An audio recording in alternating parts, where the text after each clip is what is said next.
आजच्या व्हिडिओमध्ये आपण बघणार आहे the fractional distillation process and the distillation under the reduced pressure. Distillation म्हणजे it is a separated technique, म्हणजे जे आपल्या मिक्सरमध्ये जे कंपोनेंट्स आहेत त्याला आपण सेपरेट करण्यासाठी ही प्रोसेस आपण यूज करतो। आता फ्रॅक्शनल डिस्टिलेशन म्हणजे काय आणि ती कधी वापरतात, तर if in the mixture the difference in the boiling point of the two liquids it is not appreciably they cannot separated in the simple distillation process। आता फ्रॅक्शनल डिस्टिलेशन मध्ये कुठले जे लिक्विड्स आहेत ते सेपरेटेड होतात, तर ते असे लिक्विड ज्याचा जो बॉइलिंग पॉइंट आहे तो स्लाइटली डिफरंट असेल। आता फॉर एक्झाम्पल, तर द मिक्सचर ऑफ ॲसिटोन, आता ॲसिटोनचा बॉइलिंग पॉइंट किती, तर 329 kelvin at a methyl alcohol. आता मिथिल अल्कोहोलचा किती बॉइलिंग पॉइंट आहे, 337.7 केल्विन। मग आता याच्यामध्ये खूप जास्त डिफरन्स नाहीये, म्हणून आपण ते इझिली सेपरेट करू शकत नाही by the simple distillation process. म्हणून त्यासाठी आपण फ्रॅक्शनल डिस्टिलेशन प्रोसेस ही यूज केली। जो फ्रॅक्शनेटिंग कॉलम आहे तो आपण कशापासून तयार करतो, तर ग्लास बीड्स किंवा रेझिन पासून। आधी आपण फ्रॅक्शनल डिस्टिलेशन जे आहे त्याचं कन्स्ट्रक्शन बघूया काय आहे ते। आता ह्याच्यामध्ये आपण राऊंड बॉटम फ्लास्क घेतलाय, त्याच्यामध्ये आपण मिक्सचर टाकणार आहे आणि त्या मिक्सचरला आपण त्याच्यामध्ये हिटिंग करणार आहे। आता राऊंड बॉटमचा फ्लास्क आहे त्याला आपण कॉलम अटॅच केलाय आणि त्या कॉलमला वरती कॉर्क लावून त्याच्यामध्ये थर्मोमीटर फिट केलाय। या थर्मोमीटरच्या इथे आपण कंडेन्सर सुद्धा फिट करून घेतलेला आहे आणि या स्टँडला आपण इथे कलेक्टर अटॅच केलाय, म्हणजे जेणेकरून हा जो डिस्टिल ऑफ होल लिक्विड जे आपल्याला भेटणार आहे सेपरेटेड ते आपल्याला या कलेक्टरमध्ये कलेक्ट होईल। आता स्टेप्स इन द फ्रॅक्शनेटिंग कॉलम, आता त्याचे स्टेप्स बघूया। पहिला आहे मिक्सर हिटिंग। आता आपण मिक्सर ह्याच्यात राऊंड बॉटम फ्लास्क मध्ये घेणार आहे आणि हा जो राऊंड बॉटम फ्लास्क आहे तो आपण ह्याच्यामध्ये ऑइल बाथ मध्ये ठेवलाय आणि त्याला कंटिन्यू आपल्याला हिटिंग द्यायचे। आता सेकंड वेपर फॉर्मेशन, जेव्हा आपण ह्याला हीट करायला सुरुवात करू म्हणजे त्याला बॉईल करू आपण, तेव्हा या मिक्सरचं कन्व्हर्जन आहे त्याचं कन्व्हर्जन हा वेपर मध्ये होणार आहे। थर्ड आहे फ्रॅक्शनेटिंग कॉलम। आता हे जे वेपर्स आहेत ते वेपर्स या फ्रॅक्शनेटिंग कॉलम मध्ये जायला सुरुवात होणार आहे। आता जो कॉलम आहे तो कॉलम म्हणजे एक ग्लासचा रॉड असतो, त्या रॉड मध्ये एक तर ग्लास बीड्स किंवा रेझिन चा यूज केला जातो। मिक्सर मध्ये जे वेपर्स तयार झाले ते वेपर्स हळूहळू वरती कॉलम कडे जायला सुरुवात होणार आहे।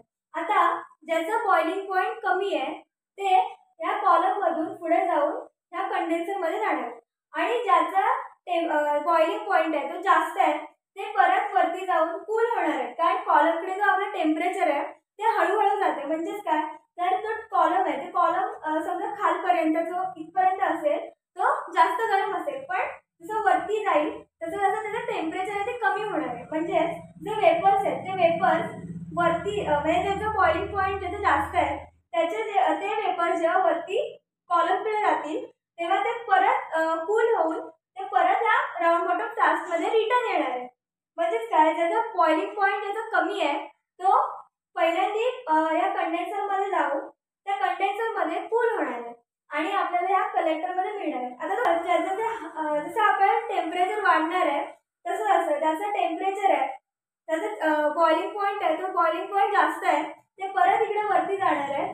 जे थोडेसे आपले जे वेपर्स आहेत ते वेपर्स कंडेन्सर मध्ये जाणार आहे, जे थोडेसे जे कूल झाले ते परत ह्याच्यामध्ये राऊंड बॉटम फ्लास्क मध्ये रिटर्न येणार आहे। आता फोर्थ प्रोसेस काय आहे, तर कंडेन्सेशन। या कंडेन्सर मध्ये आल्यानंतर त्या जे वेपरचं कन्व्हर्जन हे लिक्विड मध्ये होणार आहे, म्हणजेच काय, तर कंडेन्सेशन प्रोसेस होणार, म्हणजे जे vapour converted into the liquid. Fifth process काय आहे, तर कलेक्शन।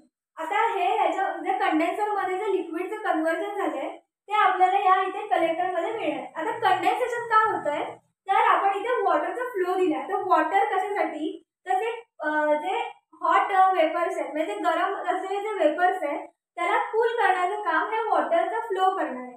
म्हणजेच काय, तर त्याचं कन्व्हर्जन आपल्याला लिक्विड मध्ये झालेलं मिळतंय या कंडेन्सर मध्ये आणि त्याच्यानंतर जे लिक्विड आहे ते लिक्विड आपल्याला कलेक्टर मध्ये मिळणार आहे। त्याच्यानंतर सिक्स्थ प्रोसेस काय, तर रिपीटेटिंग हिटिंग। आता आपल्याला इथे काय मिळालंय, तर त्याचा बॉइलिंग पॉइंट कमी आहे तो आपल्याला इथे या कलेक्टर मध्ये पहिल्यांदा मिळाला आहे। आता आपण हा जो कोनिकल फ्लास्क किंवा जी टेस्ट ट्यूब आपण इथे लावली ती आपण चेंज करणार आणि जो आपल्याला सेकंड कंपोनेंट जो आपल्याला सेपरेट करून हवाय त्याच्यासाठी आपल्याला आपल्याला इथे वेगळा कलेक्टर लावायचा। आता ह्याच्यामध्ये अजून काहीतरी कंपोनंट शिल्लक आहे, मग आता त्याचं सुद्धा वेपर व्हायला सुरुवात होणार। ते सुद्धा इथपर्यंत म्हणजे वरती कॉलम मधून वरती जाणार, तर ते काही वेपर्स आहेत, ते काही वेपर्स या कंडेन्सर मध्ये जाणार, त्याचं कन्वर्जन लिक्विड मध्ये होणार। जे काही जे वेपर्स आहेत ते परत या राऊंड बॉटम फ्लास्क मध्ये येणार, परत ते कूल होणार ते कॉलम मध्ये थोडेसे। तसं परत जे उरलेले वेपर्स आहेत, लिक्विड आहे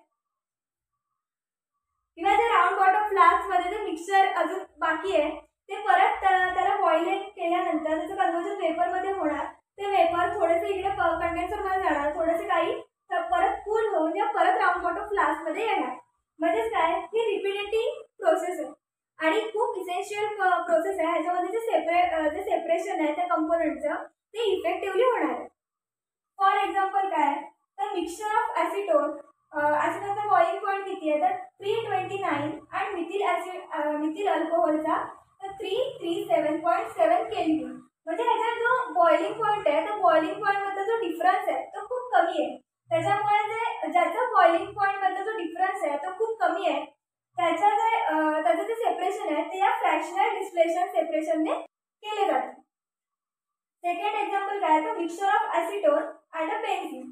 आता ॲसिटोनचं माहिती आहे 329 केल्विन आणि बेन्झीनचं किती आहे तर 353 केल्विन।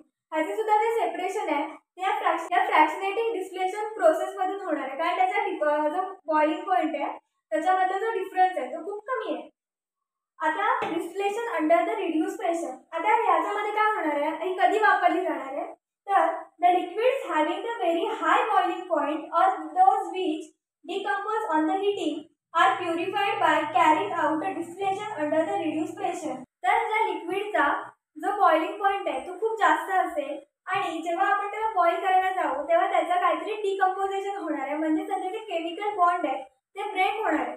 मग अशा वेळेला आपण ही distillation under the reduce pressure ही प्रोसेस यूज करतो। आता काय करायचं आपल्याला तर याच्यामध्ये आपल्याला पंपचा यूज करायचा, म्हणजे